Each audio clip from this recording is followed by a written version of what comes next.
नमस्कार, सिटी न्यूजच्या रात्री 10च्या बुलेटिनमध्ये प्रेक्षकांचं मनपूर्वक स्वागत। आज दिनांक 16 सप्टेंबर 2025 वार मंगळवार। बातमीपत्राची सुरुवात करूया सुविचारमालेने। मूल्यानुसार वागणे म्हणजेच जीवनाचा खरा आदर्श दाखविणे। आजचा सुविचार आपण बघितला। आता बघूया बातमीपत्रातील ठळक बातम्या। या हेडलाईन्सचे प्रायोजक आहेत बीटीपी यात्रा ग्रुप अमरावती।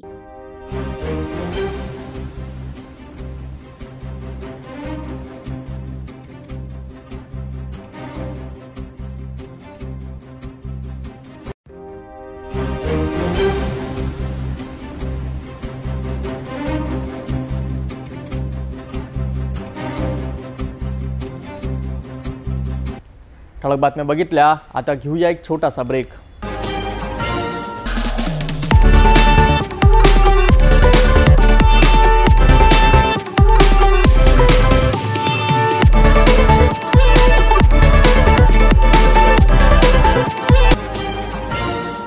ब्रेकनंतर बघूया सविस्तर बातम्या।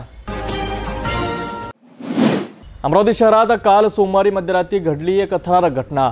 पंचवटी जवळील गाडगेनगर फ्लायओव्हर खाली भरधाव 16 चाकी कंटेनर अडकला आणि तब्बल काही काळासाठी शहराची वाहतूक ठप्प झाली।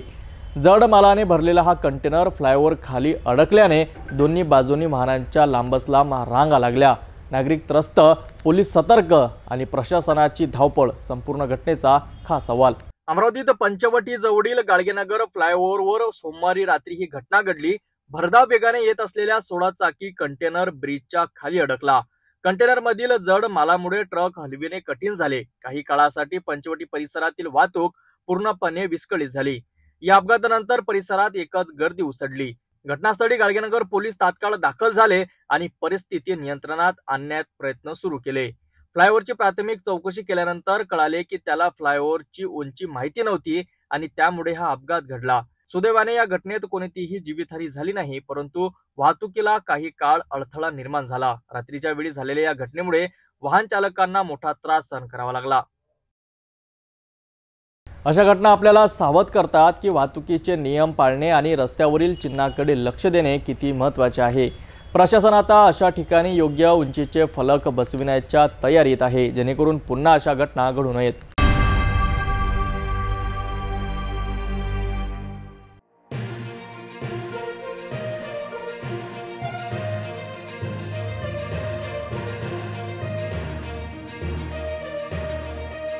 स्थानिक स्वराज्य संस्थांच्या निवडणुका लांबणीवर, पुन्हा मुदतवाढ।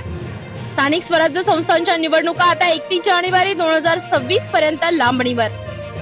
सुप्रीम कोर्टाचा महत्त्वपूर्ण निर्णय, निवडणुका जानेवारी 2026 पर्यंत पुढे ढकलल्या। राज्यातील स्थानिक स्वराज्य संस्थांच्या निवडणुका 2026 मध्ये होणार। मुदतवाढ मिळाली, पण आता शेवटची। सुप्रीम कोर्टाचा निवडणूक आयोगाला 31 जानेवारी 2026 पर्यंतची डेडलाईन। ओबीसी आरक्षणानंतर आता ईव्हीएम, निवडणुका पुढे ढकलण्यासाठी नवी कारणं सादर। निवडणूक आयोगाला दिलासा, सुप्रीम कोर्टाने मुदतवाढीची मागणी केली मान्य। 4 महिन्यांची मुदतवाढ, सुप्रीम कोर्टाच्या निर्णयामुळे निवडणुका पुन्हा लांबणीवर। थेट 2026 मध्येच मतदान, रखडलेल्या निवडणुकांचा तिढा कायम, सुप्रीम कोर्टाचा निर्णय। स्थानिक स्वराज्य संस्थांच्या निवडणुकांचा मुहूर्त ठरला, जानेवारी 2026 नंतर होणार। सण, उत्सव आणि कर्मचाऱ्यांची कमतरता या कारणांमुळे निवडणुका पुढे ढकलल्या। स्थानिक स्वराज्य संस्थांच्या निवडणुका लांबणीवर, पुन्हा मुदतवाढ। स्थानिक स्वराज्य संस्थांच्या निवडणुका आता 31 जानेवारी 2026 पर्यंत लांबणीवर। सुप्रीम कोर्टाचा महत्त्वपूर्ण निर्णय, निवडणुका जानेवारी 2026 पर्यंत पुढे ढकलल्या। राज्यातील स्थानिक स्वराज्य संस्थांच्या निवडणुका 2026 मध्ये होणार। मुदतवाढ मिळाली, पण आता शेवटची। सुप्रीम कोर्टाचा निवडणूक आयोगाला 31 जानेवारी 2026 पर्यंतची डेडलाईन। ओबीसी आरक्षणानंतर आता ईव्हीएम, निवडणुका पुढे ढकलण्यासाठी नवी कारणं सादर। निवडणूक आयोगाला दिलासा, सुप्रीम कोर्टाने मुदतवाढीची मागणी केली मान्य। 4 महिन्यांची मुदतवाढ, सुप्रीम कोर्टाच्या निर्णयामुळे निवडणुका पुन्हा लांबणीवर। थेट 2026 मध्येच मतदान, रखडलेल्या निवडणुकांचा तिढा कायम, सुप्रीम कोर्टाचा निर्णय। स्थानिक स्वराज्य संस्थांच्या निवडणुकांचा मुहूर्त ठरला जानेवारी 2026 नंतर होणार। सण उत्सव आणि कर्मचाऱ्यांची कमतरता या कारणांमुळे निवडणुका पुढे ढकलल्या।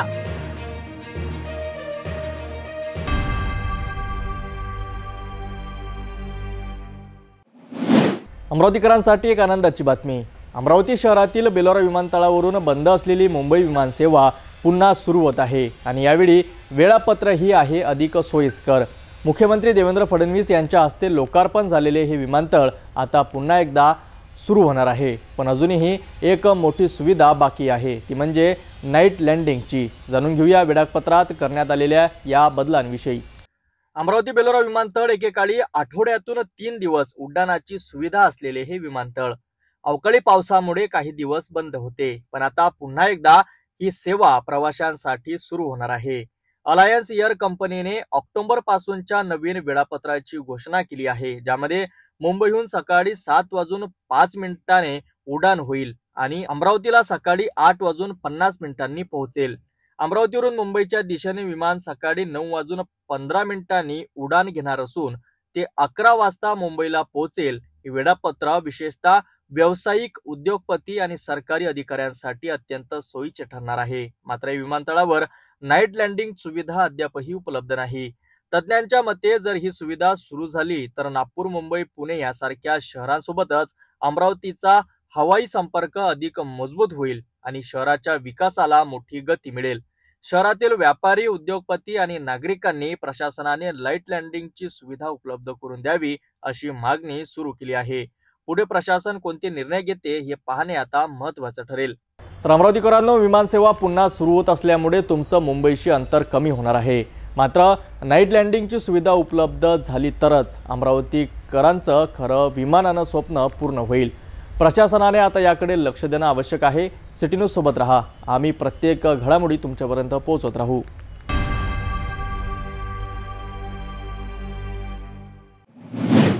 महाराष्ट्रात स्थानिक स्वराज्य संस्थांच्या निवडणुका अखेर मुदतीच होणार आहेत का?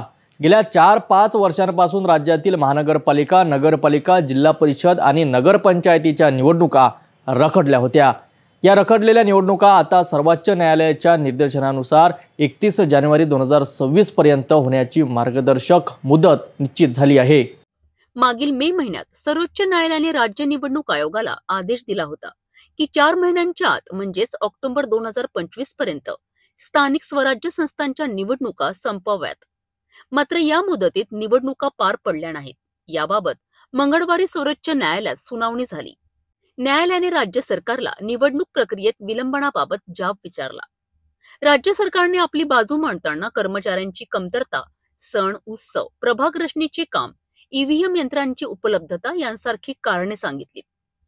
या कारणास्तव निवडणुकीस थोडा वेळ हवा असल्याची मागणी केली होती। सर्वोच्च न्यायालयाने या मागणीचा विचार करत राज्य सरकारला 31 जानेवारी 2026 पर्यंत स्थानिक स्वराज्य संस्थांच्या निवडणुकीची प्रक्रिया पूर्ण करण्यासाठी मुदत वाढ दिली आहे। न्यायालयाने स्पष्ट सांगितले आहे की या मुदतीनंतर कोणतीही पुढील मुदत वाढ दिली जाणार नाही। यामुळे मुंबई, पुणे, नाशिक, नागपूर आणि इतर महानगरपालिका तसेच नगरपालिका, जिल्हा परिषद आणि नगरपंचायतीच्या निवडणुकीचा मार्ग आता मोकळा झाला आहे। निवडणूक आयोगाने प्रभाग पुनर्रचना, आरक्षण, मतदार याद्या तयार करणे, ईव्हीएमची तयारी अशी कामे सुरू केली आहेत। आता 31 जानेवारी पर्यंतचा या सर्व प्रक्रिया पूर्ण करून निकाल जाहीर करणे आवश्यक आहे। ओबीसी आरक्षण, कर्मचाऱ्यांची कमतरता, सण उत्सव, प्रभाग रचनेची कामे, ईव्हीएम यंत्रांची उपलब्धता अशा अनेक कारणांमुळे निवडणुका ठप्प होत्या। आता सर्वोच्च न्यायालयाच्या निर्देशामुळे या सर्व अडचणींचा सामना करून निवडणुका निश्चित केलेल्या वेळेत होणार आहेत। राज्यातील रखडलेल्या स्थानिक स्वराज्य संस्थांच्या निवडणुकांवर अखेर मार्ग कसा मिळाला? 31 जानेवारी 2026 ही तारीख निश्चित झाली आहे आणि त्यानंतर निवडणुका लांबणीवर जाण्याचा प्रश्न उरत नाही। मुंबई, पुणे, नागपूर, नाशिकसह सर्व महानगरपालिका आणि नगरपालिकांच्या निवडणुकांसाठी आता तयारी जोरात सुरू होणार आहे।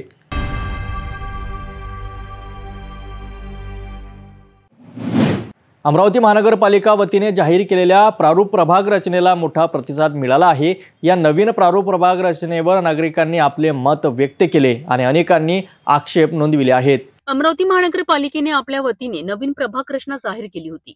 ज्यामध्ये नागरिकांना 15 सप्टेंबरपर्यंत प्रभाग रचनेवर आक्षेप नोंदविण्याची संधी देण्यात आली होती.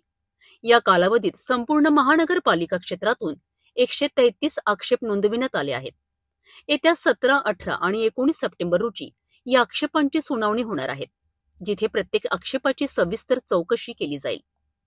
त्यानंतर 23 सप्टेंबर रोजी या प्रभाग रचनेसंदर्भातील प्रस्ताव नगर विकास विभागाकडे पाठविण्यात येणार आहे, जिथे अंतिम मान्यता दिली जाईल. महानगरपालिकेच्या या पावलावरनं नागरिकांना सहभागाचा महत्वाचा संदेश मिळतो आहे. याशिवाय प्रभाग रचनेतील बदलामुळे स्थानिक विकास, नगर व्यवस्थापन आणि नागरिकांच्या सेवेत सुधारणा होईल अशी अपेक्षा व्यक्त केली जात आहे. तसेच नागरिकांनी आपले मत मांडणे महत्वाचे असल्याचे देखील प्रशासनाकडून सांगितले आहे. शहरातील प्रत्येक प्रभागातील नागरिकांनी आपला आवाज नोंदवून स्थानिक प्रशासनाशी समन्वय साधण्याची संधी मिळाली आहे. होती अमरावती महानगरपालिकेच्या प्रभाग रचनेवर नागरिकांच्या प्रतिक्रिया आणि आगामी सुनावणीची माहिती. शहराच्या विकासात नागरिकांचा सहभाग खूप महत्त्वाचा आहे.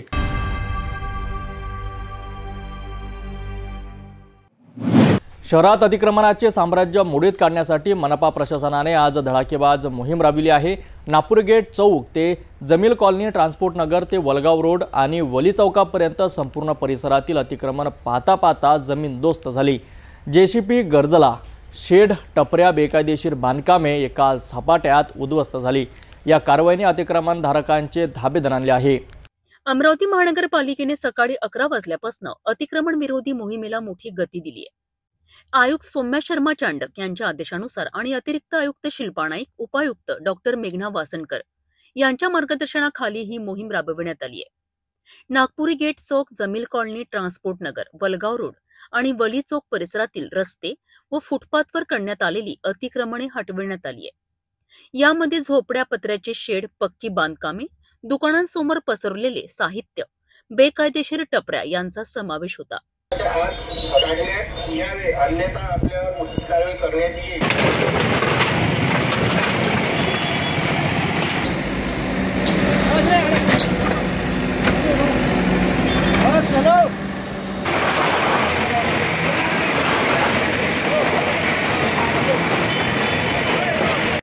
महानगरपालिकेच्या पथकात सहाय्यक आयुक्त नंदकिशोर तिखिले, उपअभियंता विवेक देशमुख, अतिक्रमण पथक प्रमुख योगेश कोल्हे, निरीक्षक अन्सार अहमद, बबलू सोनवणे, शुभम पांडे, अतिक्रमण विभागातील कर्मचारी व पोलीस पथक उपस्थित होते. या कारवाईमुळे रस्ते व फुटपाथ मोकळे झाले असून वाहतूक सुरळीत झाली आहे. नागरिकांच्या वारंवार तक्रारीनंतर ही मोहीम हाती घेण्यात आली आहे. महानगरपालिका आयुक्त सौम्या शर्मा चांडक यांनी स्पष्ट केले आहे की ही कारवाई नागरिकांच्या सोयीसाठी आहे. रस्ते व फुटपाथ ही सर्वांची सामायिक मालमत्ता आहे. त्यावर कोणीही कब्जा करू नये. नियमांचे पालन न केल्यास आणखी कठोर कारवाई होईल असा इशारा त्यांनी दिलाय. मुख्य बाजारपेठा, विशेषतः कापड बाजारातील अतिक्रमणांवर देखील पुढील आठवड्यात कारवाई होणार आहे. त्यामुळे शहरात अतिक्रमणधारकांमध्ये भीतीचे वातावरण निर्माण झाले आहे. काही जणांनी स्वतःहूनच अतिक्रमणे हटवायला सुरुवात केली आहे. अमरावती शहर स्वच्छ आणि अडथळा मुक्त करण्यासाठी मनपा प्रशासनाने मोहीम हाती घेतली आहे. पण ही जबाबदारी फक्त प्रशासनाची नाही, प्रत्येक नागरिकाने रस्ते व फुटपाथवर अतिक्रमण न करण्याची खबरदारी घेतली पाहिजे. अन्यथा पुढील कारवाईत आणखी कडक पावले उचलली जाणार आहेत. शहराच्या विकासासाठी आणि सुरळीत वाहतुकीसाठी आपण सर्वांनी सहकार्य करणे गरजेचे आहे.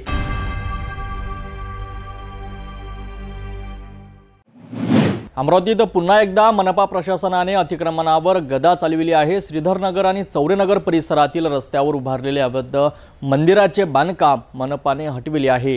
ही कारवाई पोलीस बंदोबस्तात मोठ्या शिस्तबद्ध पद्धतीने पार पडली असून या कारवाईनंतर रस्ते मोकळे झाले आहेत. रहिवाशांना आता वाहतुकीची सोय झाली आहे.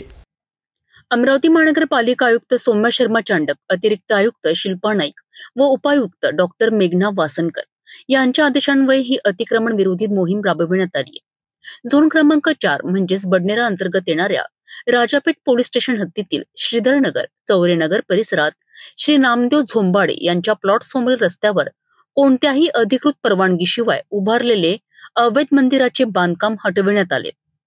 महानगरपालिकेचे अतिक्रमण पथक प्रमुख श्याम चौरे, वरिष्ठ पोलीस निरीक्षक पुनीत कुलट, शाखा अभियंता अल्पेश अढाऊ यांच्या नेतृत्वाखाली ही कारवाई पार पडली आहे. या कारवाई दरम्यान पोलिसांचा बंदोबस्त ठेवण्यात आला होता. जेणेकरून कोणताही अनुचित प्रकार घडू नये। या कारवाईमुळे रस्ते मोकळे झाले असून नागरिकांना वाहतुकीत मोठी सोय झाली आहे। मनपा प्रशासनाने स्पष्ट केले आहे की भविष्यातही अशा अवैध बांधकामांवर कठोर कारवाई सुरूच राहील आणि नागरिकांनी स्वतःहून अवैध बांधकामे टाळावीत, असे आवाहनही करण्यात आले आहेत। मनपाच्या या कारवाईनंतर रस्ते मोकळे झाले आहेत आणि वाहतुकीला दिलासा मिळाला आहे, परंतु मनपाने दिलेला इशारा गंभीर आहे। अवैध बांधकाम करणाऱ्यांवर येत्या काळात आणखी कठोर कारवाई होणार आहे, म्हणून नागरिकांनी नियमाचे पालन करावे आणि अशा कारवाईला कारणीभूत ठरू नये।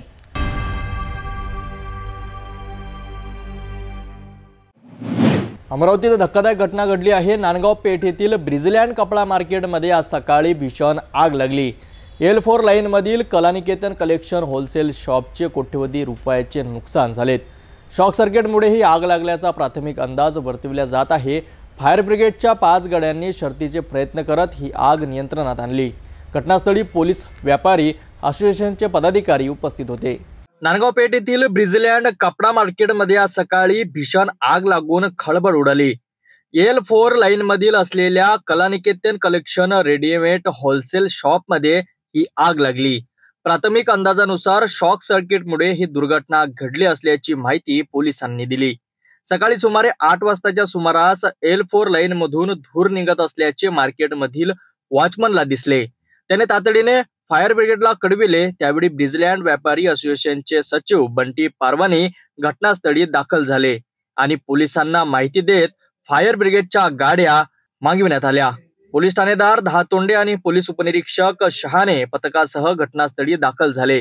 तात्काळ विद्युत पुरवठा बंद करण्यात आला। फायर ब्रिगेडच्या 5 गाड्यांनी शर्थीचे प्रयत्न करून आग विझवण्यात यश मिळवले।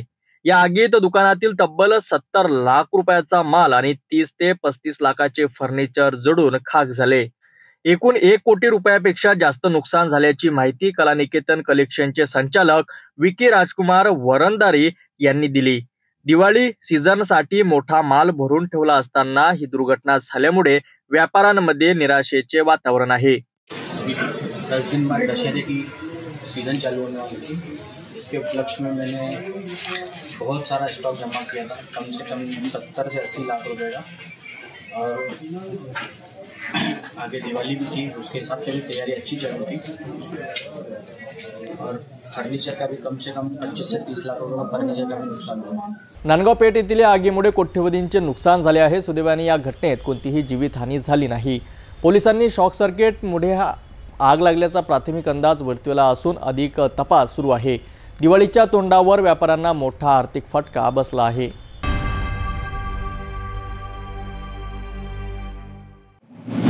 अत्यंत क्षुल्लक कारणावरून सुरू झालेली बाचाबाची हातापायीवर येऊन संपली आणि क्षणार्धात जय हिंद चौकात मोठी गर्दी जमा झाली। बडनेरा पोलिसांनी वेळेवर हस्तक्षेप करून मोठा अनर्थ टाळला। या वादाला काही समाजकंटकांनी जातीय रंग देण्याचा प्रयत्न केला, मात्र जागरूक नागरिकांनी त्याकडे दुर्लक्ष करून परिस्थिती सामंजस्याने मिटवली। बडनेरा येथील गजबजलेल्या जय हिंद चौकात विदर्भ चिकन बिर्याणी दुकानातील कामगार 19 वर्षीय मोहम्मद जुबेर याने एका भटक्या कुत्र्याला काठीने मारलेत। हे पाहताच जळून जाणारे 31 वर्षीय दीप जाधव व 25 वर्षीय राहुल पंतवाणी यांनी आक्षेप घेतला। तू कुत्र्याला का मारले असा प्रश्न विचारल्यावर 36 वर्षीय दुकान मालक मुजब्बिल खान तिथे आला आणि तिथेच जोरदार बाचाबाची झाली। वाद हा इतका वाढला की प्रकरण हातघाईवर आलेत आणि 4ही जणांमध्ये हाणामारी झाली। या मारामारीमुळे जय हिंद चौकात मोठ्या प्रमाणात गर्दी जमली। परिसरात तणावपूर्ण वातावरण निर्माण झाले होते। यावेळी बडनेरा पोलिसांनी तत्काळ धाव घेऊन गर्दीची पांगापांग केली आणि मारामारी करणाऱ्या चौघांनाही पोलीस स्टेशनला आणलेत। पोलिसांनी दोन्ही बाजूंनी क्रॉस एनसी नोंदवली असून BNS अन्वये गुन्हे नोंदविण्यात आले आहेत। या घटनेनंतर दोन्ही समाजातील 60 ते 70 नागरिक पोलीस ठाण्यात जमा झाले होते। परिस्थिती नियंत्रणात ठेवण्यासाठी पोलिसांनी तत्काळ शहरातील प्रमुख नागरिकांची बैठक घेऊन प्रकरण सामंजस्यपणे मिटवलेत। या बैठकीला परिमंडळ 1 चे पोलीस उपविभागीय अधिकारी गणेश शिंदे आणि बडनेरा पोलीस स्टेशनचे वरिष्ठ पोलीस निरीक्षक सुनील चव्हाण उपस्थित होते। मारामारी करणाऱ्या 4ही व्यक्तींवर प्रतिबंधक कारवाई करण्याची तजवीज ठेवण्यात आली आहे। महत्त्वाचे म्हणजे या वादाला जातीय स्वरूप देण्याचा काही समाजकंटकांनी प्रयत्न केला होता, मात्र जागरूक नागरिकांनी त्याला कोणताही प्रतिसाद दिला नाही. पोलिसांच्या सतर्कतेमुळे आणि नागरिकांच्या संयमामुळे शहरात मोठा अनर्थ टळला आहे. शहरातील प्रत्येक लहान सहान वादावरून निर्माण होणारा तणाव जर संयमाने हाताळला नाही तर त्याचे गंभीर परिणाम होऊ शकतात. मात्र बडनेरा पोलिसांनी वेळेवर कारवाई करून आणि नागरिकांनी जबाबदार भूमिका घेतल्यामुळे मोठा अनर्थ टळला आहे. हे प्रकरण शहरासाठी जागरूकतेचा संदेश देणारा ठरला आहे.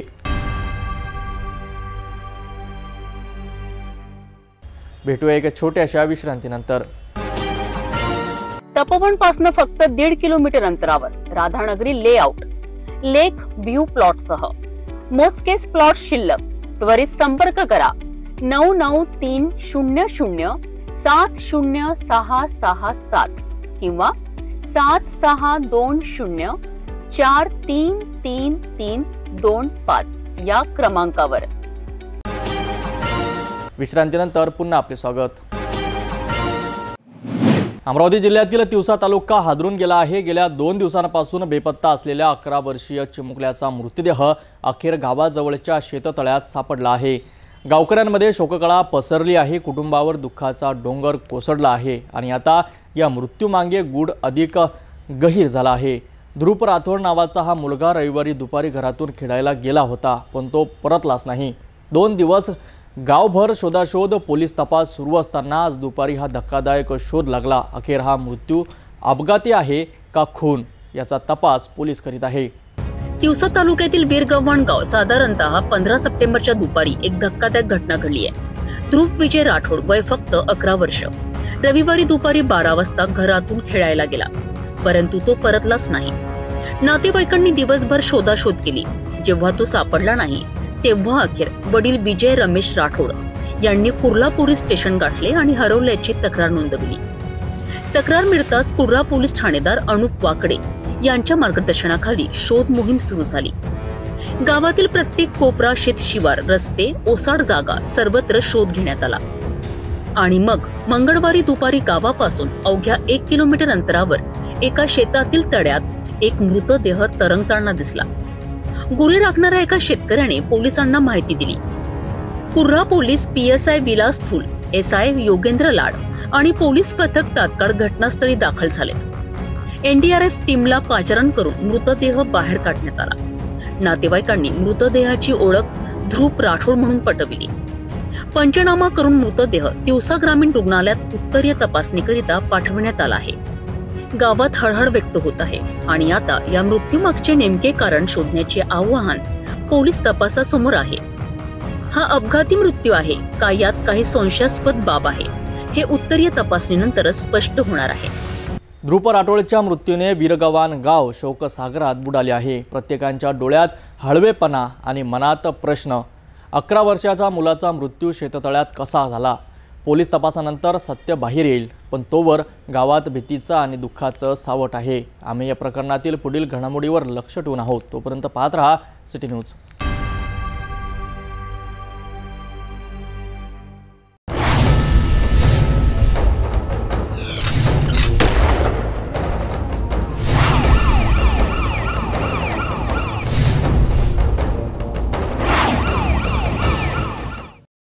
अंमली पदार्थाच्या विरोधात चांदूर रेल्वे पोलिसांची मोठी धडक कारवाई. तब्बल 8 किलो गांजा जप्त करण्यात आलाय.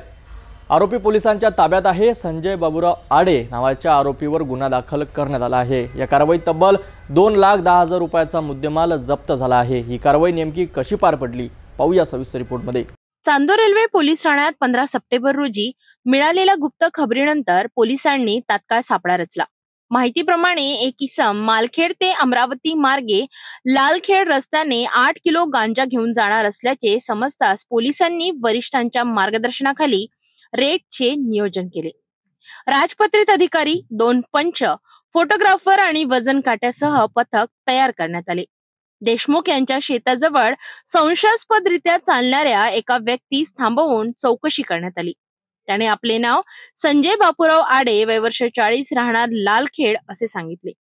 त्याच्याकडे असलेल्या पांढऱ्या थैलीची पंचासमक्ष तपासणी केली असता 4 टेप गुंडाळलेली पॅकेट्स मिळाली, ज्यामध्ये एकूण 8 किलो गांजा आढळला. या अंमली पदार्थाची किंमत तब्बल 2 लाख रुपये एवढी असून आरोपीकडून रेडमी मोबाईलसह एकूण 2,10,000 रुपयांचा मुद्देमाल जप्त करण्यात आला आहे. आरोपीवर NDPS कायद्यान्वये गुन्हा दाखल करण्यात आला असून पुढील तपास सुरू आहे.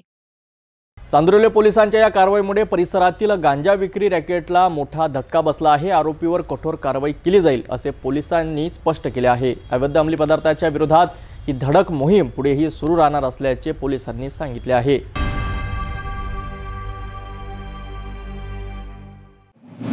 मोर्शी तालुक्यातील सामाजिक वनीकरण विभागात काम करणारे वनमजूर हातात डमरू घेऊन रस्त्यावर उतरले आणि आपल्या थकीत वेतनाच्या मागण्या घेऊन जोरदार मोर्चा काढला. मुसळधार पावसातही त्यांचा लढा सुरूच राहिला. आंदोलकांच्या या अनोख्या डमरू मोर्चामुळे संपूर्ण मोर्शी शहराचे लक्ष या आंदोलनाकडे वेधले गेले. मोर्शी तालुक्यातील सामाजिक वनीकरण विभागात वृक्ष लागवड करणाऱ्या वनमजुरांच्या थकीत वेतनाचा प्रश्न गंभीर बनला आहे. गेल्या 5 ते 6 महिन्यांचे मानधन थकीत असल्याने आणि काही साइट्स बंद झाल्यामुळे कामगार बेरोजगार अवस्थेत दिवस काढत आहेत. हीच वेदना व्यक्त करण्याकरिता शिवाजी मैत्री संघटनेचे अध्यक्ष श्रणित राऊत यांच्या नेतृत्वाखाली मजुरांनी 16 सप्टेंबर रोजी सामाजिक वनीकरणाच्या वनपरिक्षेत्र अधिकारी कार्यालयावर डमरू मोर्चा काढला.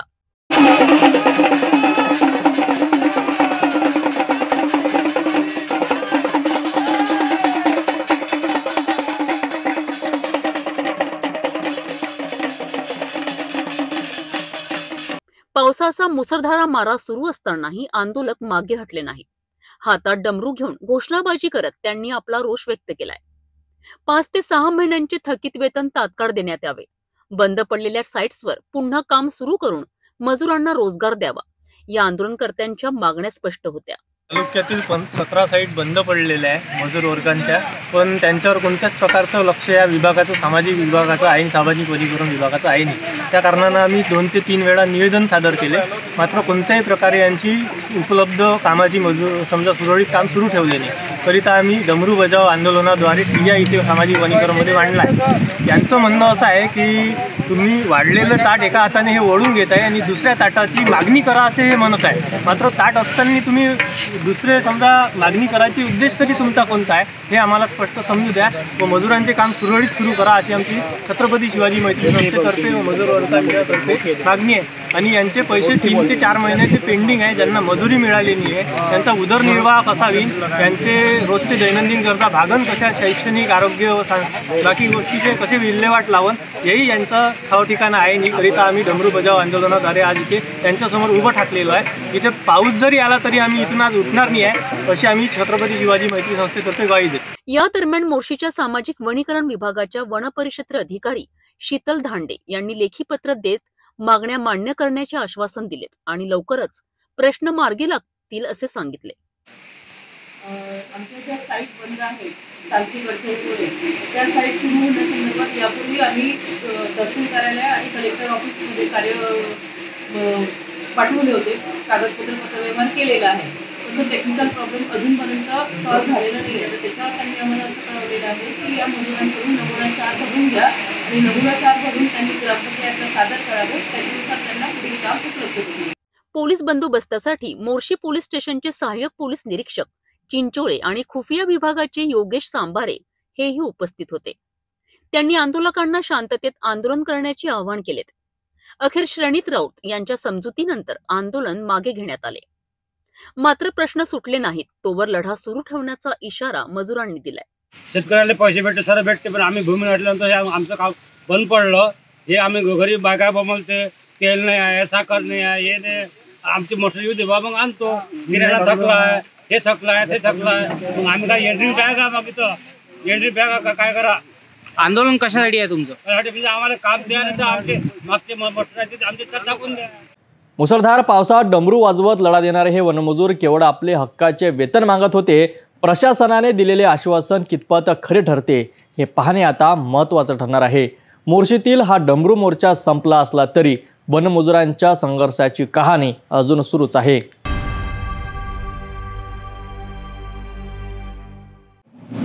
जळगाव मंगरुळ येथील बावनवडे कुटुंबाचे मुलीच्या शिक्षणासाठी घेतलेले पाऊल प्रशासनाला विचार करायला लावणारे आहे.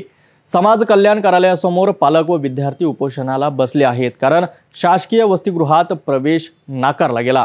अमरावती जिल्ह्यातील जळगाव मंगरुळ या गावातील बानवगडे कुटुंब एका गरीब परिस्थितीत जीवन व्यतीत करीत आहेत. कुटुंबियांचे प्रमुख राजेंद्र बानवगडे आपल्या मुली दीपिका बावनगडेच्या शिक्षणाकरिता न्याय मागत आहेत. दीपिका 2024 मध्ये पॉलिटेक्निक मध्ये प्रवेश घेण्यास पात्र ठरली होती. मात्र कुटुंबाची आर्थिक स्थिती अत्यंत नाजूक असल्यामुळे शिक्षण व प्रवेश शुल्क भरण्यात अडचणी आल्यात. यामुळे दीपिकाने rural institute diploma in agriculture Amravati येथे प्रवेश घेतला, परंतु शासकीय वसतिगृहात तिला प्रवेश मिळालेला नाही. वारंवार समाज कल्याण कार्यालयाचे चक्र फिरवले तरीही तिचा प्रवेश नाकारला गेला. याकरिता पालक व विद्यार्थी समाज कल्याण कार्यालयासमोर उपोषणाला बसले होते. माझं नाव दीपिका राजेंद्र बावनगडे. मी पहिले पॉलिटेक्निकला होती, त्यानंतर माझी आर्थिक परिस्थिती नसल्यामुळे मी ॲग्रिकल्चरला ॲडमिशन घेतली. तर मग मला हॉस्टेलला फॉर्म भरता नाही येत आहे, म्हणजे ते रजिस्ट्रेशन कॅन्सल नाही करत आहे, तर हॉस्टेलला फॉर्म भरू नाही देत आहे. तर मग मला राहण्यासाठी काही व्यवस्था नाही आहे. माझी आर्थिक परिस्थिती नसल्यामुळे मी बाहेर कुठे राहू नाही शकत आहे आणि घरून ये जा करायला खूप त्रास होते. म्हणजे गाव 70 किलोमीटर आहे, तर तिथून बसची व्यवस्था नाही आहे. म्हणून मग मला हॉस्टेलला फॉर्म भरू द्या. हां, मला हॉस्टेलला प्रवेश देण्यात यावा वसतिगृहात राहण्यासाठी. तर त्यांनी हॉस्टेलला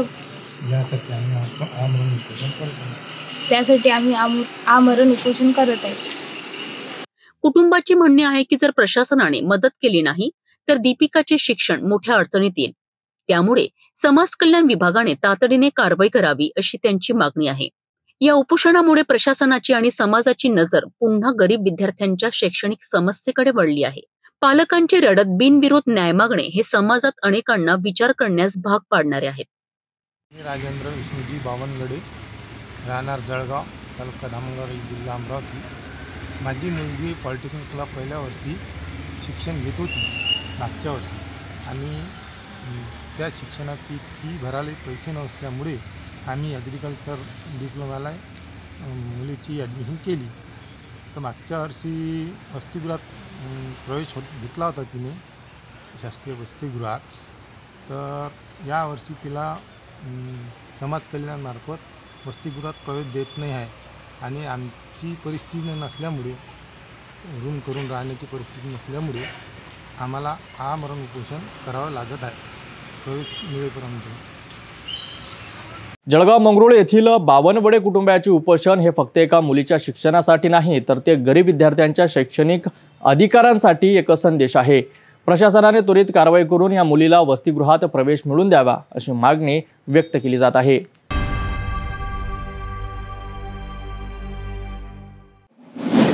तिवसा तालुक्यातील शेतकऱ्यांचा संताप अखेर उपाडून आला. सततच्या पावसामुळे सडलेल्या सोयाबीनाचा पसारा घेऊन शेतकरी थेट तहसील कार्यालयात धडकले आणि मुख्य प्रवेशद्वारावरच ठिय्या धरला. काँग्रेसच्या नेतृत्वाखाली झालेल्या या आंदोलनात शेतकऱ्यांनी शासनाविरोधात घोषणाबाजी करत तहसील कार्यालय अक्षरशः थरथरून सोडलं. शेतकऱ्यांचा प्रचंड रोष, प्रशासनाचा तगादा आणि पोलीस प्रशासनाची दमछाक. तिवसा तालुक्यात गेल्या 2 महिन्यांपासून सुरू असलेल्या सततच्या पावसामुळे वरखेड तसेच तिवसा महसूल मंडळातील शेतकऱ्यांचे सोयाबीन पीक पूर्णपणे नष्ट झालेत. हातातोंडाशी आलेला घास हिरावून घेतल्याची अवस्था झाल्याने शेतकरी चांगलाच आर्थिक संकटात सापडला आहे. काँग्रेस पक्षाच्या नेतृत्वात तालुक्यातील शेकडो शेतकरी सडलेल्या सोयाबीनचे पेंडके घेऊन थेट तहसीलवर धडकलेत. तहसील कार्यालयातच शेतकऱ्यांनी सडलेल्या सोयाबीनचा पसारा केला आणि जोरदार घोषणाबाजी करत तहसील परिसर दणाणून सोडला. अचानक झालेल्या या आंदोलनामुळे तहसील परिसरात काही काळ तणावाचे वातावरण निर्माण झाले आणि पोलीस प्रशासनालाही शेतकऱ्यांच्या आक्रमकतेसमोर चांगलीच धावपळ करावी लागली. मागील 15 दिवसांपूर्वी शेतकऱ्यांनी नुकसान भरपाईसाठी आणि विमा परताव्यासाठी कृषी व महसूल प्रशासनाला निवेदन दिलं होतं. मात्र शासन आणि प्रशासनाकडून कोणताही ठोस निर्णय न आल्याने शेतकरी संतापले आणि आज थेट तहसीलवर धडकले. मुख्य प्रवेशद्वारावर शेतकऱ्यांनी ठिय्या धरल्याने अधिकारी, कर्मचारी आणि कार्यालयात आलेल्या नागरिकांचीही चांगलीच कोंडी झाली. अखेर पोलीस प्रशासनाच्या मध्यस्थीनंतर तहसीलदार मयूर कडसे यांनी शेतकऱ्यांशी संवाद साधत नुकसान भरपाई आणि विमा परताव्यासाठी आवश्यक ती कारवाई केली जाईल असे आश्वासन दिलेत. या आश्वासनानंतर शेतकऱ्यांनी आंदोलनाला तुर्तास स्थगिती दिली. या आंदोलनात सामाजिक कार्यकर्त्यांसह तालुक्यातील शेकडो शेतकरी मोठ्या संख्येने सहभागी झाले होते. सततच्या पावसामुळे तालुक्यातील शेतकऱ्यांचं, मग सोयाबीन असो, कपाशी असो, तूर असो, संत्रा असो, सर्वच पिकं हे सततच्या पावसामुळे प्रभावित होऊन मोठ्या प्रमाणात नुकसान झालं आहे. म्हणून आम्ही मागील 15 दिवसापूर्वी कृषी आणि तहसील विभागाला पंचनामे करून तातडीने नुकसान भरपाई शेतकऱ्यांना देण्यात यावी याचं निवेदन दिलं होतं. परंतु साधी प्रशासनाने दखल घेतली नाही आणि सरकार तर बोलायलाच तयार नाही. सरकारला रमी खेळायला वेळ आहे, परंतु शेतकऱ्याच्या प्रश्नाकडे लक्ष द्यायला वेळ नाही. म्हणून आज आम्ही या ठिकाणी शेतातील सोयाबीन घेऊन प्रत्यक्ष तहसीलदार साहेबांना दाखवण्याकरता या ठिकाणी आणलं आहे आणि तहसीलदार साहेबांना सांगितलं येत्या दिवाळीपूर्वी जर शेतकऱ्यांना मदत मिळाली नाही तर आम्ही याहीपेक्षा उग्र आंदोलन या तहसील कार्यालयासमोर करू. शासनाने तातडीने नुकसानग्रस्त शेतकऱ्यांना मदत जाहीर करावी ही शेतकऱ्यांची ठाम मागणी आहे. अन्यथा पुढील काळात आंदोलन अधिक तीव्र करण्याचा इशारा काँग्रेसने दिला आहे. या आंदोलनानंतर आता सरकार काय भूमिका घेणार हे पाहणं महत्त्वाचं ठरेल. शेतकऱ्यांच्या अपेक्षांना न्याय मिळणार का याकडे सर्वांचं लक्ष लागून आहे.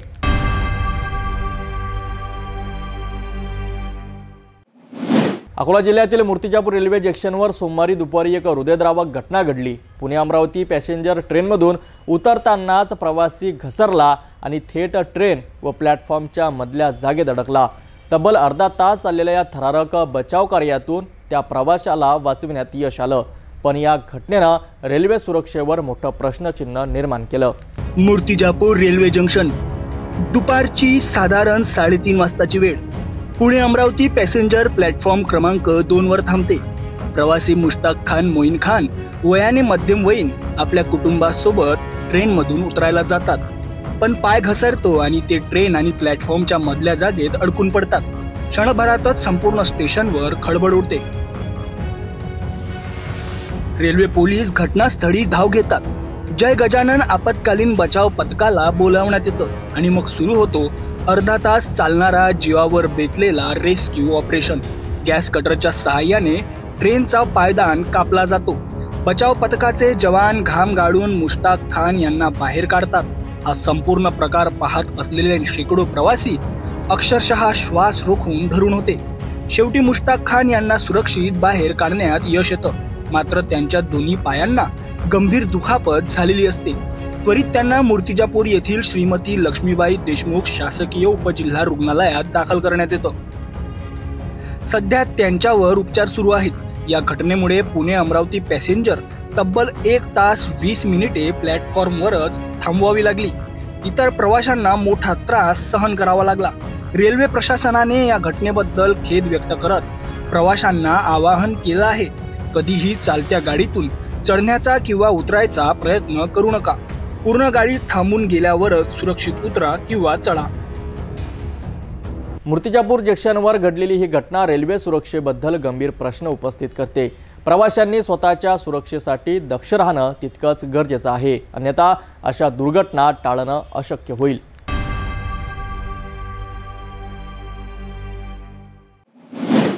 अकोला शहरातील रस्त्याची दयनीय अवस्था, पाणी पुरवठ्याच्या तक्रारी, वाहतूक कोंडी आणि कचऱ्याचा प्रश्न या सर्वांवर आज अकोला पश्चिमचे आमदार साजिद खान पठाण यांनी महानगरपालिकेत आयुक्ताची भेट घेतली.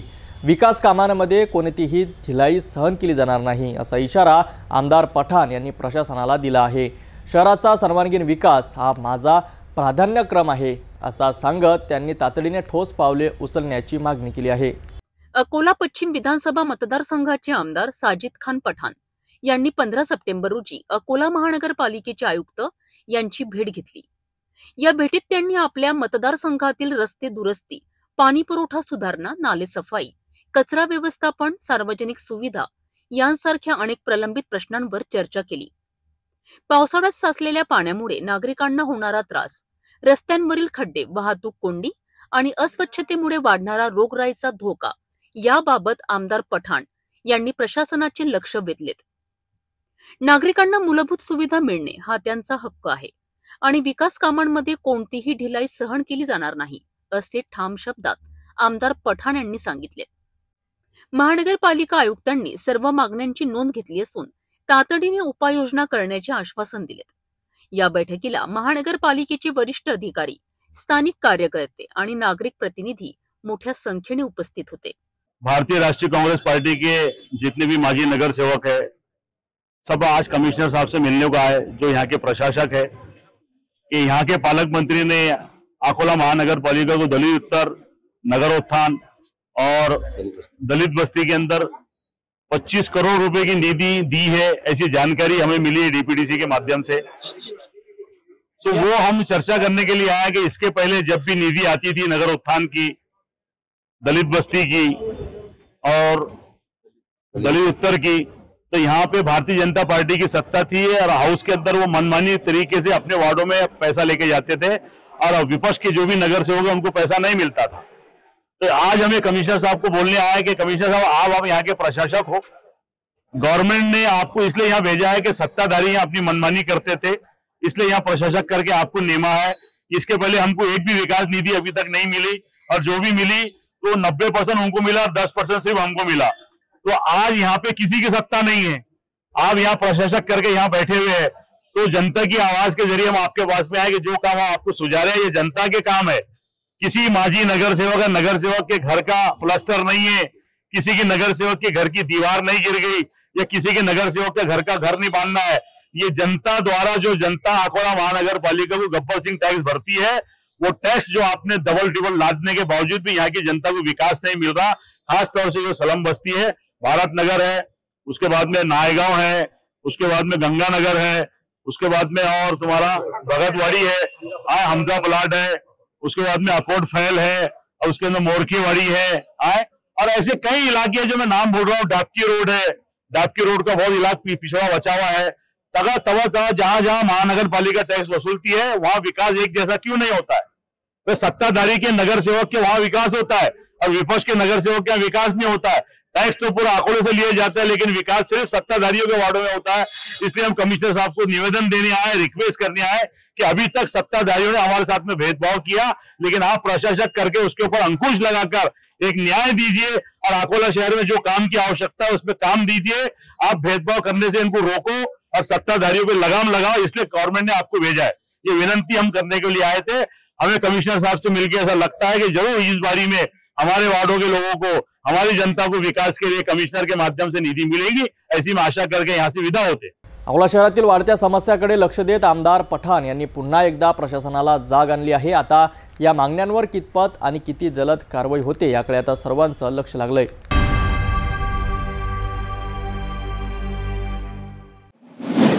महापुरुषांच्या विचारसरणीला सन्मान देत अकोल्यात एक अनोखा उपक्रम राबविण्यात आला। कापडा बाजार चौकात जनसत्याग्रह संघटनेने दूध वाटप करून समाजाला मानवतेचा खरा संदेश दिला। छत्रपती शिवाजी महाराज, डॉक्टर बाबासाहेब आंबेडकर आणि हजरत टिपू सुलतान यांच्या शिकवणीचा आदर करत या कार्यक्रमातून हिंदू मुस्लिम ऐक्याचा गगनभेदी संदेश देण्यात आला आहे। अकोल्यातील कापडा बाजार चौकात जनसत्याग्रह संघटनेने आयोजित छत्रपती शिवाजी महाराज, डॉक्टर बाबासाहेब आंबेडकर आणि हजरत टिपू सुलतान यांच्या विचारांवर आधारलेला हा उपक्रम राबविलाय। दूध पाजून लोकांना सांगण्यात आले आहे की भुकेल्यांना अन्न देणे, तहानलेल्यांना पाणी देणे आणि नग्नांना कपडे देणे हीच खरी महापुरुषांची शिकवण आहे। या कार्यक्रमादरम्यान वातावरणात छत्रपती शिवाजी महाराज की जय, बाबासाहेब आंबेडकर की जय, हजरत टिपू सुलतान की जय अशा जोरदार घोषणा घुमल्यात। या उपक्रमाद्वारे संघटनेने समाजात पसरवल्या जाणाऱ्या द्वेषाला प्रत्यक्ष कृतीतून उत्तर दिलेत। कार्यक्रमात संघटनेचे अनेक कार्यकर्ते सहभागी झालेत। शेवटी सर्वांनी मिळून महापुरुषांच्या विचारसरणीचा अवलंब करण्याची प्रतिज्ञा घेतली आणि समाजात बंधुता टिकवण्याचे आवाहन केले आहेत। हाल फिलहाल में 12 रबीउल अव्वल के जुलूस के मौके पर कुछ नादान बच्चों ने इसी चौक पर औरंगजेब के दूध से अभिषेक किया था, जिस पर पूरे शहर का माहौल कुछ लोगों की तरफ से खराब किया गया, जबकि उनकी वो गलती नादानी के अंदर हुई थी। उन्होंने प्री प्लान ये चीज नहीं किया था। उसी चीज को ठंडा करने के लिए, दबाने के लिए मेरे हिंदू भाई, मेरे मुस्लिम भाई, इनको एक चीज संदेश देने के लिए कि छत्रपति शिवाजी महाराज, बाबा साहब अम्बेडकर और टीपू सुल्तान रहमतुल्लाह अलैह की हमें क्या शिक्षण थी। हमें शिक्षण ये थी कि भूखे को खाना खिलाया जाए, प्यासे को पानी पिलाया जाए और नंगे को कपड़ा दिया जाए। उन्हीं के आधार पर चलते हुए, उनकी विचारधारा पर चलते हुए आज हमने यहाँ पर कपड़ा बाजार चौक पर कुछ लोगों को दूध पिलाने का काम किया है। ये शिक्षण हमें महापुरुषों से मिलती है। हम महापुरुषों की इसी शिक्षण पर अमल करते हुए आगे भी लोगों को पानी भी पिलाएंगे, खाना भी खिलाएंगे और उन्हें दूध पिलाने का भी काम करेंगे। आजच्या तणावग्रस्त वातावरणात जनसत्याग्रह संघटनेचा हा उपक्रम समाजात ऐक्य आणि प्रेम निर्माण करणारा ठरतो आहे। अशा उपक्रमामुळे महापुरुषांचे विचार केवळ पुस्तकातच न राहता प्रत्यक्ष कृतीत उतरल्याचे दर्शन घडते।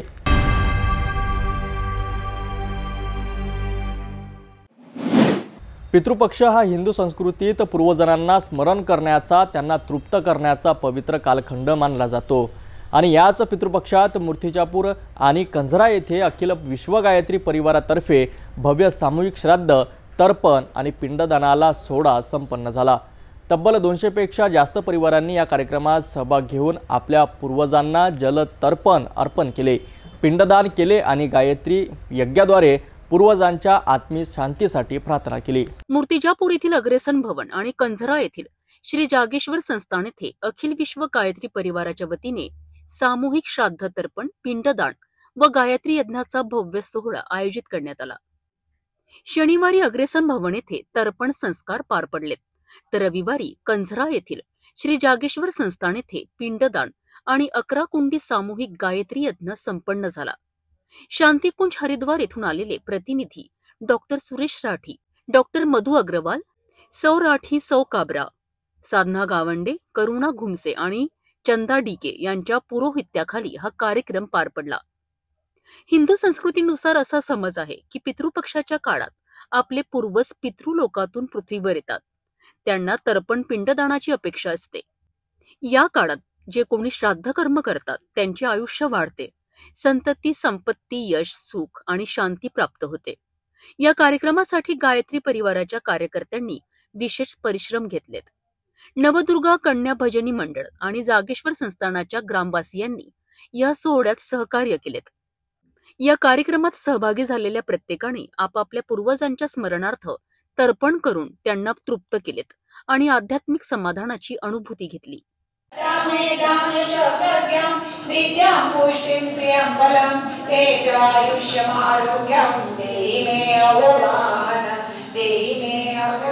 पितृपक्ष हा आपल्या पूर्वजांप्रती कृतज्ञता व्यक्त करण्याचा आणि त्यांच्या आत्मशांतीसाठी प्रार्थना करण्याचा काळ आहे। अशा प्रकारे सामूहिक उपक्रम समाजात श्रद्धा, संस्कार आणि एकतेचा संदेश देतात। मूर्तिजापूर आणि कंझरा येथे झालेल्या या सामूहिक पिंडदान सोहळा याचेच उदाहरण आहे।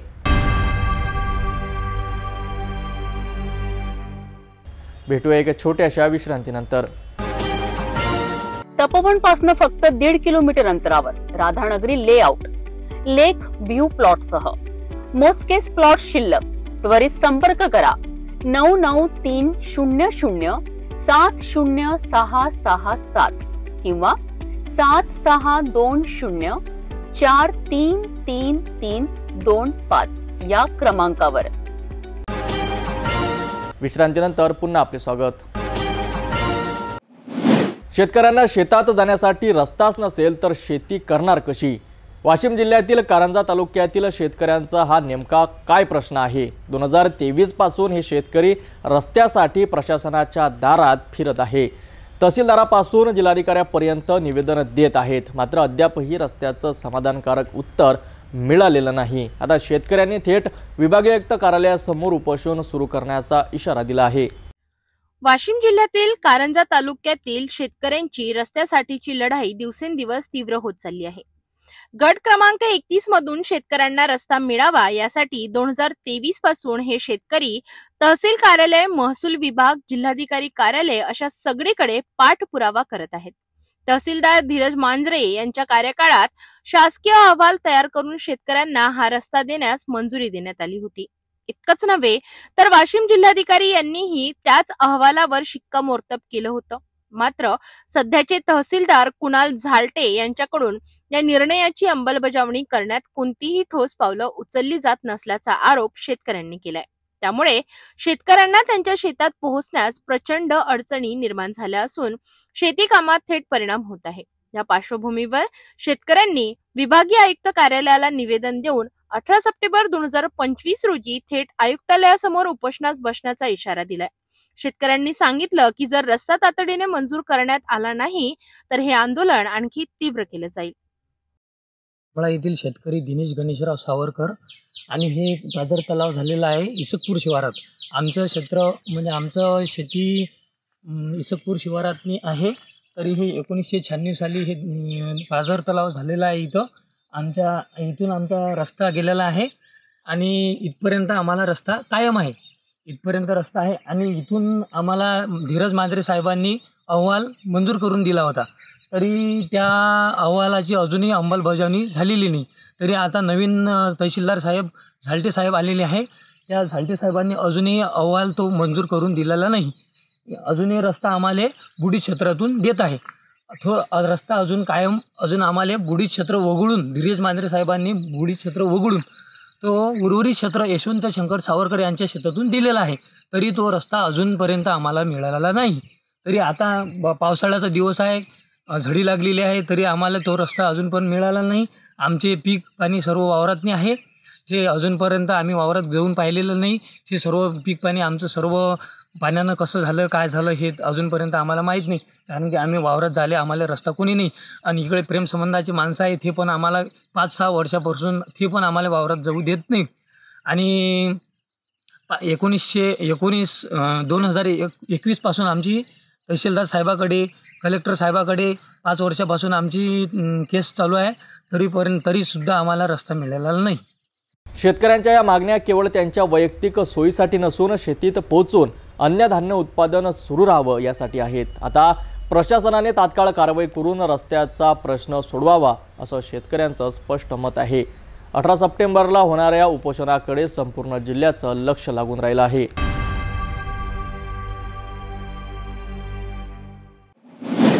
नांदेड जिल्ह्यात मागील महिन्याभरापासून सुरू असलेल्या संततधार पावसामुळे नागरिकांच्या आरोग्याबाबत चिंता व्यक्त होत आहे. सर्दी, खोकला, ताप यासारख्या साथीच्या आजारांनी नागरिक त्रस्त झाले आहेत. रुग्णालयात लहान मुलं आणि वयोवृद्ध रुग्णांची मोठी गर्दी होताना दिसत आहे. वैद्यकीय विभाग सतत सतर्क आणि नागरिकांना आरोग्याची काळजी घेण्याचे आवाहन करीत आहे. नांदेड जिल्ह्यात पावसाचा जोर अद्याप कायम आहे. सलग पडणाऱ्या पावसामुळे वातावरणात ओलावा वाढला असून त्याचा परिणाम नागरिकांच्या आरोग्यावर दिसून आला आहे. जिल्ह्यातील सरकारी आणि खासगी रुग्णालयात सर्दी, ताप, खोकला, पोटदुखी अशा आजारांनी पीडित रुग्णांची संख्या झपाट्याने वाढली आहे. लहान मुलं आणि वयोवृद्धांमध्ये हे आजार जास्त प्रमाणात दिसून येत आहेत.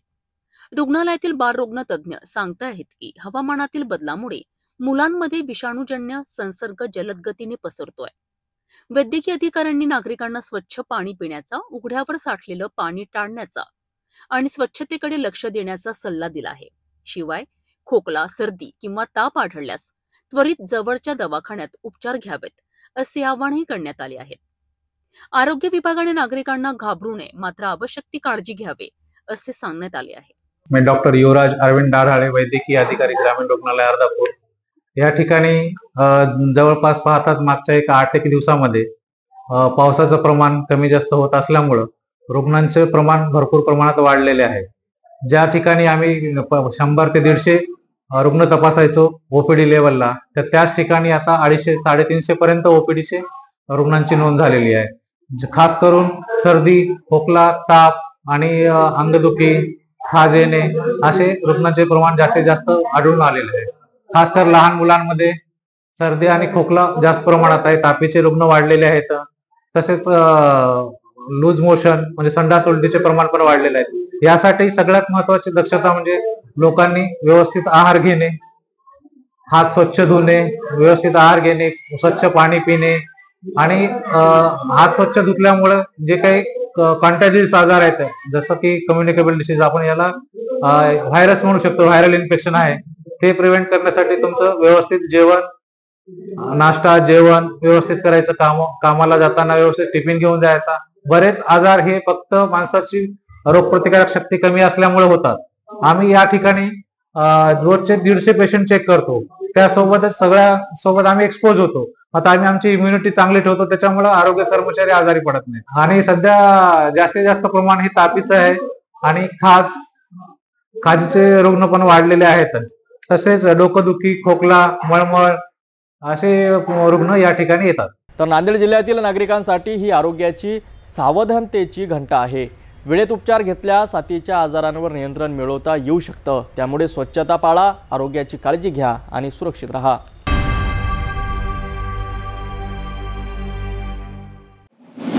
नवरात्र उत्सव म्हणजे भक्तीचा, शिस्तीचा आणि सुरक्षेचा संगम आणि माहूरच्या रेणुका माता यात्रेला लाखो भाविकांचा ओघ असतो। यंदाच्या नवरात्रात भाविकांच्या सेवेत कोणतीही कमी राहू नये यासाठी प्रशासन सज्ज झालं आहे। अप्पर जिल्हाधिकारी पांडुरंग बोरगावकर यांच्या अध्यक्षतेखाली मोठी बैठक पार पडली। 40 अधिकारी, 400 पोलीस, 300 होमगार्ड आणि तब्बल 120 एसटी बसेस भाविकांच्या सेवेत तैनात राहणार आहेत। माहूरगडावरील रेणुका माता मंदिरात दरवर्षी नवरात्रोत्सव काळात लाखो भाविकांचा जनसागर उसळतो। यंदाही 22 सप्टेंबर पासून सुरू होणाऱ्या नवरात्रोत्सवासाठी प्रशासनाने कंबर कसली आहे। अप्पर जिल्हाधिकारी पांडुरंग बोरगावकर यांच्या अध्यक्षतेखाली घेण्यात आलेल्या आढावा बैठकीत महसूल, पोलीस, आरोग्य, एसटी, नगर परिषद, वीज, पाणी पुरवठा यांच्यासह सर्व संबंधित विभागांचे प्रमुख उपस्थित होते। अप्पर जिल्हाधिकारी बोरगावकर यांनी कर्मचाऱ्यांना स्पष्ट निर्देश दिले आहे की यात्रेच्या काळात भाविकांच्या सेवेत कोणतीही तूट राहता कामा नये। भाविकांना कोणताही त्रास होऊ नये याकरिता सर्व यंत्रणांनी सज्ज राहण्याचे आवाहन त्यांनी केलेत। अप्पर पोलीस अधीक्षक अर्चना पाटील यांनी सुरक्षा नियोजनाचा आढावा घेत सांगितले की यात्रेदरम्यान 40 अधिकारी, 400 महिला पुरुष पोलीस आणि 300 महिला पुरुष होमगार्ड तैनात राहतील।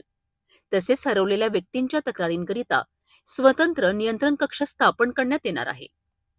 एसटी आगार प्रमुख चिबडे यांनी माहिती दिली आहे की यात्रेच्या काळात तब्बल 120 एसटी बसेसच्या फेऱ्या लावण्यात येतील। भाविकांना गडावर ने आण सुरळीत पार पडावी याकरिता विशेष वाहतूक योजना आखण्यात आली आहे।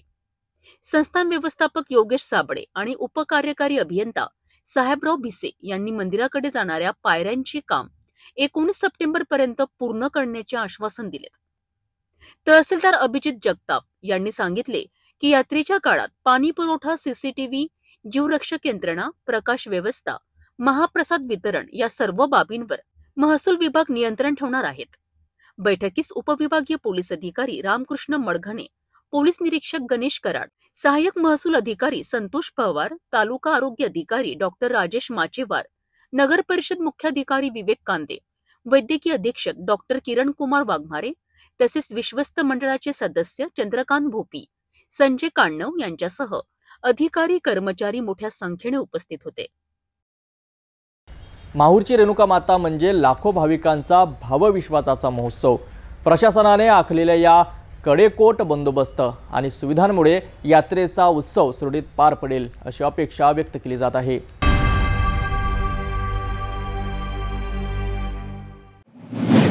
लातूर जिल्ह्यातील निलंगा तालुक्यात प्रशासनाच्या कारभारावर मोठा सवाल उठला आहे।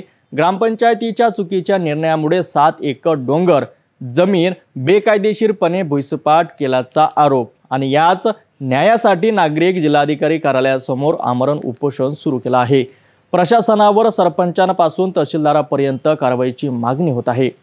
लातूर जिल्ह्यातील निलंगा तालुक्यातील रामलिंग मुदगडगाव येथे सर्वे गट नंबर 215 मधील 7 एकर जमीन ही उंच प्रतीच्या डोंगरांनी व्यापलेली आहे। परंतु या डोंगरा जमिनीत कोणतीही खुली जागा नसतानाही ग्रामपंचायतीने 80 आर खुली जागा दाखवली आहे। स्थानिकांचा आरोप आहे की खुली जागा असल्याचे खोटे दाखवून ग्रामपंचायत व प्रशासनाने 3311 केव्ही उपकेंद्रांसाठी ही जमीन दाखविली आहे। प्रत्यक्षात वडसावंगी येथील गट नंबर 73 आणि गिरकचाड गट नंबर 21 मधील प्रत्येकी 80 आर जागा या प्रकल्पासाठी आधीच निश्चित आहेत। तरीही रामलिंग मुदगड येथील डोंगर तोडून जमीन सपाट करून काम सुरू करण्यात आले आहे। यामुळे गावकऱ्यांमध्ये प्रचंड रोष आहे। स्थानिक नागरिकांचा आरोप आहे की या संपूर्ण प्रकरणात ग्रामसेवक, सरपंच, उपसरपंच, तलाठी, मंडळ अधिकारी आणि तहसीलदार यांचा सहभाग असून त्यांनी प्रशासनाची दिशाभूल केली आहे। न्यायासाठी गावकऱ्यांनी थेट जिल्हाधिकारी कार्यालयासमोर आमरण उपोषण सुरू केले असून खोदकाम तात्काळ थांबवून जबाबदारांवर फौजदारी गुन्हे दाखल करण्याची मागणी केली आहे। कालपासून आम्ही जिल्हाधिकारी कार्यालयासमोर आमरण उपोषण चालू केलं आहे। आमच्या अशी मागण्या आहेत की रामलिंग मुदगड येथील सर्वे गट नंबर 215 मधील 7 एकर उंच प्रतीचे डोंगर असताना त्या जागेमध्ये 80 आर खुली जागा नसताना ग्रामपंचायत कार्यालयाने खुली जागा दर्शवली आहे। त्या जागेची सध्या असलेली डोंगर भुईसपाट करणे सुरू आहे व खोदकाम तात्काळ थांबविण्यात यावे आणि त्यांची चौकशी करून संबंधित ग्रामसेवक, सरपंच, उपसरपंच, तलाठी, मंडळाधिकारी, तहसीलदार यांच्यावर तात्काळ कारवाई करण्यात यावी आणि नियमानं ही डोंगर खुली जागा नसताना ग्रामपंचायतने आणि सरपंचने ह्या दोघांनी संगमत करून इथे 7 एकर मध्ये डोंगर असताना खुली जागा दाखवली, पण ऍक्च्युली तो खुली जागा नसताना कलेक्टरची दिशाभूल करून त्यांच्याकडून खोटे कागदपत्र दाखवून हे अशा पद्धतीने आदेश केलेला आहे आणि तलाठी यांनी 7/12 दिलेलाच नाही आणि ऑनलाईन काढून म्हणजे प्रिंट काढून यात कलेक्टर जिल्हाधिकारी कार्यालयामध्ये दाखल केलेला आहे आणि ऍक्च्युली ही 33 उपकेंद्रासाठी जागा हातरगा इथे 73 आणि सर्वे गट नंबर 21 मधील ह्या दोन जागेत लोकेशन आहे, पण तिथं न खणता रामलिंग मुदगड येथील डोंगर खोदून त्या ठिकाणी प्रशासनाला खुली जागा दाखवायचा प्रयत्न चालू आहे। तरी आमची अशी मागणी आहे की तात्काळ या अधिकाऱ्यांवर तात्काळ कारवाई करून चौकशी करून फौजदारी गुन्हे दाखल करण्यात यावे, अन्यथा जर यांच्यावर कारवाई नाही झाल्यास आम्ही उपोषण मागे घेणार नाही, तर आमचा जीव बी गेला तरी आम्हाला काही अडचण नाही आणि सगळी जबाबदारी जिल्हाधिकारी मॅडमवर आम्ही सोपवलेली आहे। ग्रामपंचायतीच्या चुकीच्या ठरावामुळे डोंगर जमीन गायब होण्याच्या मार्गावर आहे। स्थानिक नागरिक न्यायासाठी आंदोलनाच्या पवित्र्यात आहेत। आता जिल्हाधिकारी काय निर्णय घेतात आणि जबाबदारांवर खरंच कारवाई होते का याकडे संपूर्ण लातूर जिल्ह्याचे लक्ष लागले।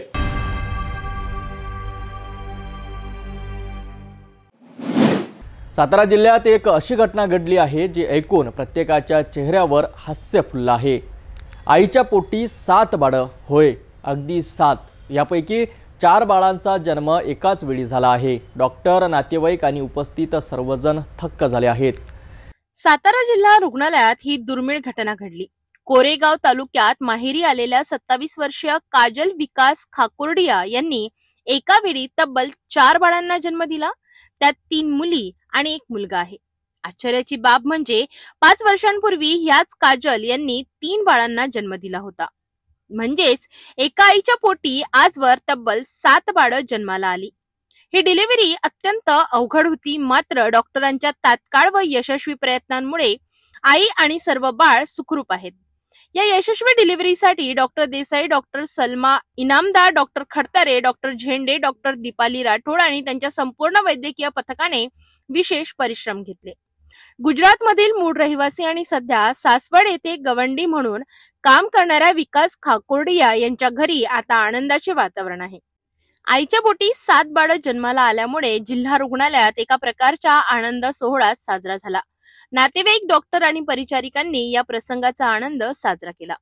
काजल, माझं नाव काजल आहे आणि सासवडला राहते। इकडे आलते आत्याच्या घरी, इकडे पोटात दुखायला लागलं म्हणून तिकडे दवाखान्यात गेलते मी दाखवायला। म्हणते तुम्ही सातारा जावा डिलिव्हरीला, सातारा जाऊन तुम्ही विचारा। त्यांनी इकडे चिठ्ठी करून दिली, ॲम्ब्युलन्स पाठवलं, इकडे डिलिव्हरी केली। 3 पहिले बाळ होतं, सिझरिंग केलं, मग 4 बाळ होते, ते मग डिलिव्हरीकडे इकडेच आणलं। आता काचामध्ये पूर आहे। एका मातेच्या पोटी 7 बाळांचा जन्म, ही घटना फक्त दुर्मिळच नाही तर आनंदाने डोळे पाणावणारी आहे। सातारा जिल्हा रुग्णालयातील डॉक्टरांचे कौतुक करावे तेवढेच कमी आहे। खाकुर्डिया कुटुंबाच्या आयुष्यात आनंदाचा पाऊस कोसळला आहे।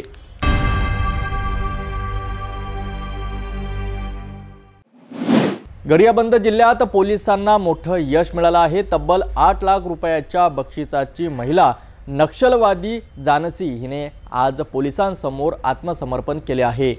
नक्षलवाद्यांवर सुरू असलेल्या कारवाईला ही मोठी झड मानली जात आहे। महत्त्वाचं म्हणजे जानसी ही महाराष्ट्रातील रहिवासी असून गेल्या अनेक वर्षांपासून ती नक्षल चळवळीत सक्रिय होती। तिच्या आत्मसमर्पणामुळे परिसरातील नागरिकांमध्ये आनंद व्यक्त केला जात आहे। गरियाबंद जिल्ह्यातील पोलीस दलाने नक्षलविरोधी कारवाईला वेग दिल्यानंतर सलग अनेक नक्षलवादी आत्मसमर्पण करीत आहेत। त्यात आता एका मोठ्या महिला नक्षलवाद्याचा समावेश झाला आहे। झांसी या महिला नक्षलवादीवर तब्बल 8 लाख रुपयांचं बक्षीस जाहीर होतं। पोलिसांच्या सातत्यपूर्ण कारवाईमुळे आणि आत्मसमर्पण केलेल्या इतर सहकाऱ्यांचं बदललेलं आयुष्य पाहून ती प्रभावित झाली आणि हिंसाचाराचा मार्ग सोडण्याचा निर्णय घेतला. पोलिसांनी दिलेल्या माहितीनुसार झांसी अनेक गंभीर गुन्ह्यांमध्ये वांछित होती. तिच्यावर शासकीय मालमत्तेची हानी, पोलिसांवर हल्ले आणि नक्षलवाद्यांच्या अनेक कारवायांमध्ये सहभाग असल्याचे गुन्हे दाखल होते. पोलिसांसमोर आत्मसमर्पण केल्यानंतर झांसीला पुनर्वसन योजनेअंतर्गत शासकीय मदत दिली जाणार आहे. यामुळे ती आता सामान्य जीवन जगणार असून समाजाच्या मुख्य प्रवाहात येणार आहे. पोलिसांनी तिचे आत्मसमर्पण हे नक्षलवाद्यांसाठी मोठा धक्का असल्याचे सांगितले. जानसीच्या आत्मसमर्पणामुळे गरियाबंद जिल्ह्यातील नक्षलविरोधी मोहिमेला आणखी बळ मिळाले आहे. प्रशासनाने अशा प्रकारे नक्षलवाद्यांना आत्मसमर्पण करून मुख्य प्रवाहात येण्याचे आवाहन केले आहे. या कारवाईनंतर लवकरच आणखी नक्षलवादी शस्त्र खाली ठेवतील असा विश्वास व्यक्त केला जात आहे.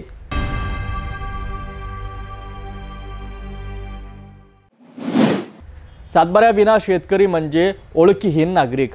जमीन असूनही शेतकऱ्यांना त्यांच्या जमिनीचा पुरावा सातबारा मिळत नाही आणि त्याचं संपूर्ण आयुष्य अडचणीत सापडलं आहे. अहिरी तालुक्यातील तुमीरकसा गावात तब्बल 250 शेतकरी 4 वर्षांपासून सातबाऱ्याविना आहेत. शासनाच्या दारात न्याय मागून थकल्यानंतर आता गावकरी आमदाराच्या घरासमोर थेट धरणे आंदोलन करणार आहेत. ऑल इंडिया किसान सभेच्या नेतृत्वाखाली पेटलेला हा लढा आता केवळ कागदी नाही तर रस्त्यावरचा झाला आहे.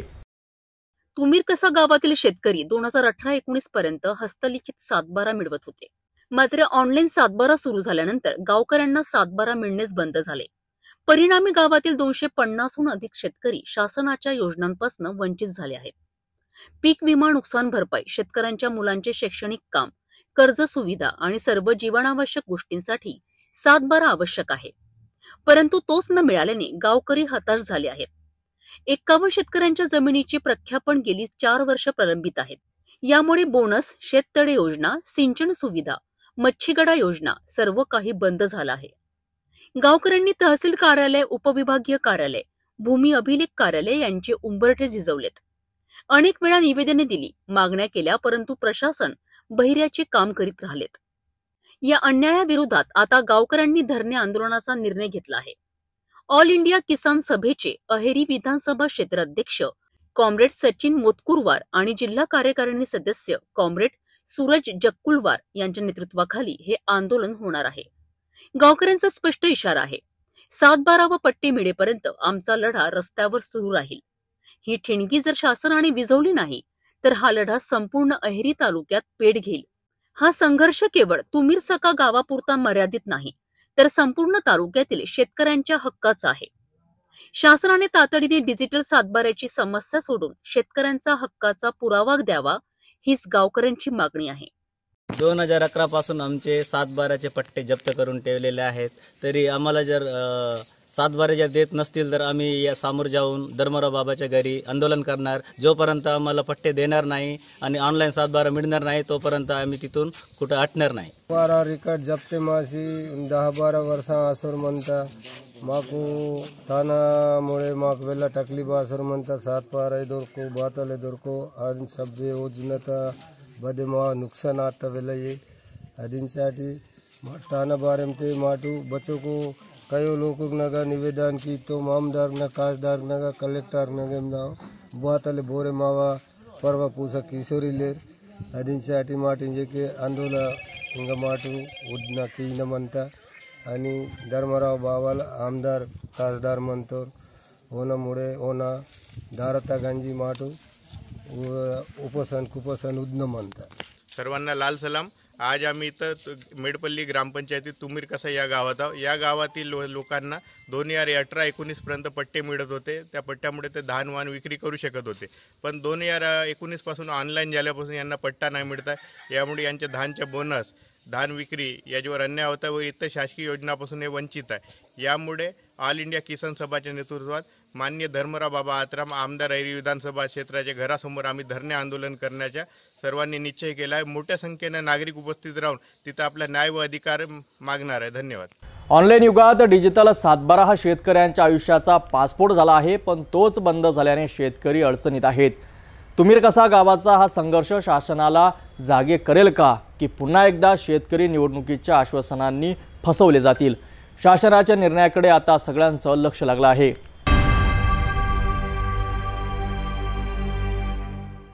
जाता पुन्हा एकदा आजच्या ठळक बातम्या. या हेडलाईन्सचे प्रायोजक आहेत बीटीपी यात्रा ग्रुप अमरावती.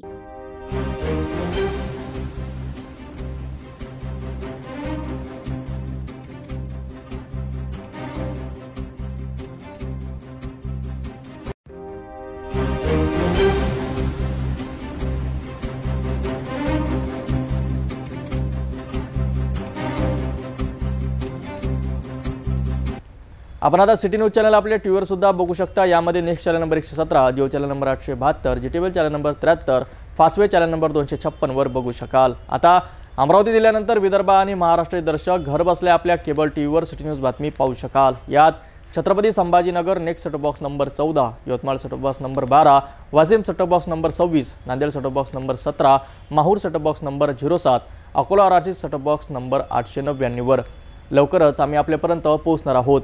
जर आपल्या केबल टीव्हीवर सिटी न्यूज चॅनल दिसत नसेल तर आपण आपल्या केबल ऑपरेटरशी संपर्क करावा. सिटी न्यूज केबलच्या व्यतिरिक्त यूट्यूब, फेसबुक, इंस्टाग्राम आणि ट्विटरवर सुद्धा बघू शकता. याकरिता सोशल मीडिया अकाउंट सबस्क्राईब करा, फॉलो करा, लाईक करा. यूट्यूब अकाउंट सबस्क्राईब करण्याकरिता सबस्क्राईब बटनला क्लिक करा आणि बेल आयकॉन दाबायला विसरू नका, कारण सर्वात आधी समाचार आपल्यापर्यंत पोहोचणार आहेत. तसेच सिटी न्यूजचे फेसबुक पेज लाईक करा, इंस्टाग्राम आणि ट्विटर हँडल फॉलो करा. आपण व्हॉट्सअपवर सूचना देऊन सुद्धा न्यूज प्राप्त करू शकता.